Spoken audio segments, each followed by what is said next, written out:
Okay, here we are in Soldier Kings. This is 1756, the summer turn, and did some of the builds.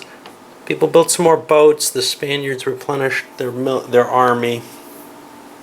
The goal here being basically, well, they have the manpower and the money to do it. They might as well get their troops up as fast as possible, especially since they're in a war with France. Now, did the initiative die rolls. And Austria chose to go early because they want to get the jump on the Prussians, get that extra Bavarian unit that they shouldn't have. They don't have that. That shouldn't be there. I put it there accidentally thinking that Bavaria got 1 unit per turn. This is per year. They get this in the recovery. The miners don't reproduce at the same kind of rates that the major powers can, but they still want the initiative. They want to make sure that they don't lose Saxony, and well, the rest. Prussia got a very poor roll, which is why they're going so early. They would like to see everyone else have gone before Austria went, but even with Frederick's +2 bonus, they didn't get a roll. So now we jump in, and it's going to be the Austrians first. So here we have the Austrian turn. They're going first in the summer turn. And their Indians, who were going to come marching into France, got delayed with a miscommunications card. They're not allowed to advance. However, the main Austrian army advanced into the Prussian army, and I counted the forces to see how much I want to attack. 7, 8, 9, 10, 11, 12, 13, 14, 17, 18, 19, 20, 21, 22, and the Prussians, it turns out, have 23, 8, 14, 17, 23. That's not terribly to my advantage as the Austrians. Do I even want to pay for an attack? I think the answer is no. However, I will stay there because that prevents the siege from being rolled for. And I would like to keep Saxony safe. I have a big enough army, and point-wise, etc., that the Prussians might want to think twice before paying to attack it. So that's it for the Austrians, and we move on to the Prussians. So the Prussians paid for only 1 attack over here, and they did slightly more damage than the Austrians did. That 1 Prussian unit got driven out. 2 Bavarian units got hit. Allowed to apportion forces as you like among your own forces and minor allies. It's when there's major allies involved that things get tricky. But they also played a Swiss mercenaries card and paid $5, and they're almost out of money at this point, to send the Swiss down to Savoy. They're not actually besieging Savoy, though. They just moved there. Their plan is to try to take maybe Tuscany or something in the Austrian Italian areas as an added threat, because they're locked in a war with Austria, and they want to gain something out of it. Alright, that puts us on to Spain. France played a vacillating general on the Spanish leader, preventing him to escape. This makes up for the mistake of not having decided to go before the Spaniards. I didn't realize that situation, but it works out okay. It means that my French and Savoy army have a chance to destroy this. If they cause a hit to it, it has nowhere to retreat. The Spanish moved in to attack Louisiana, or left their unit sieging Louisiana. It failed, got hit, and had to withdraw.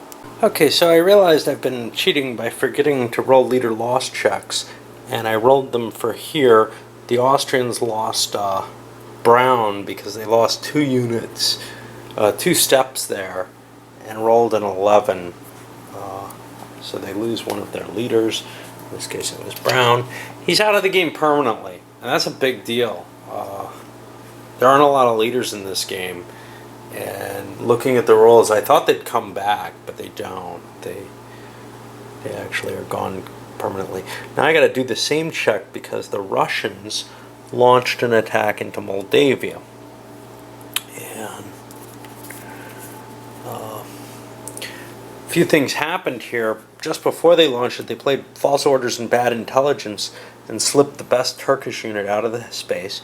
But then the Turks played a Cossack revolt after the attack was declared, and that removed a Russian army from play, and that was about equivalent.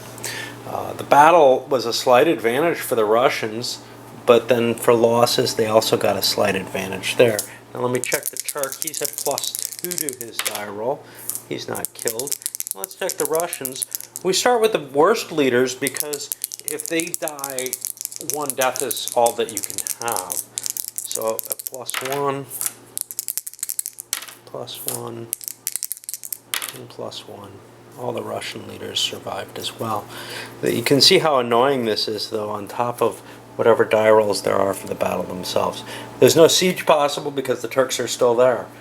That's the end of the Russian turn, and we go on to the Turks.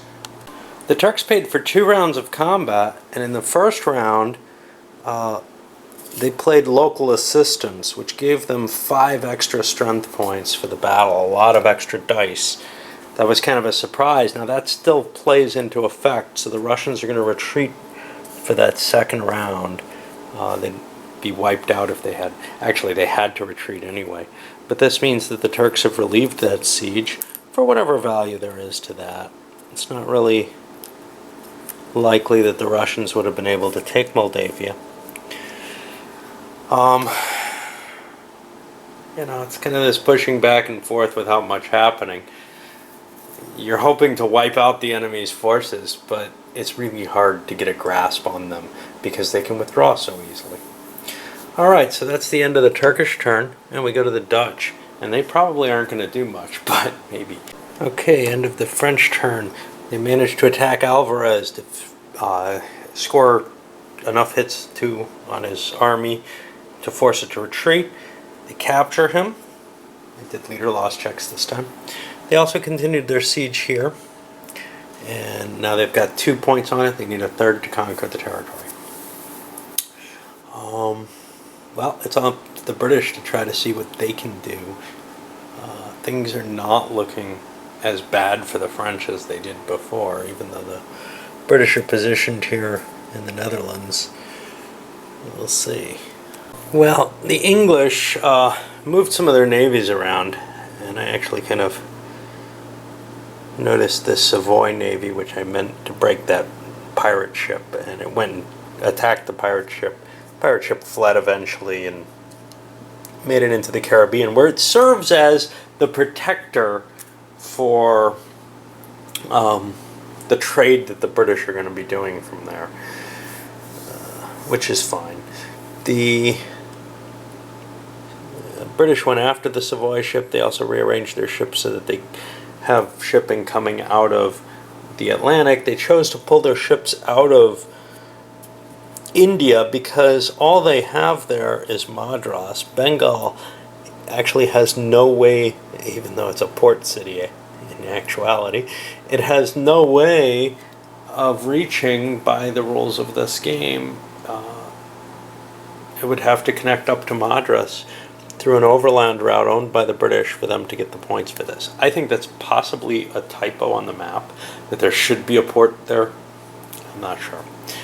Anyway, it simply wasn't worth it for just Madras. Now, the fact the British kept sieging the Netherlands is angering Austria a great deal. And Austria is probably going to turn their Indian allies against the Brits instead of against the French. And I think we're seeing the alignment falling into the Austria-France against England-Prussia, possibly. Hard to tell, because, well, Prussia probably doesn't want to piss Britain off at this point by making the stab for Hanover. But Hanover is awfully, awfully easy for the Prussians to go attack. Alright, I guess that moves us into the fall.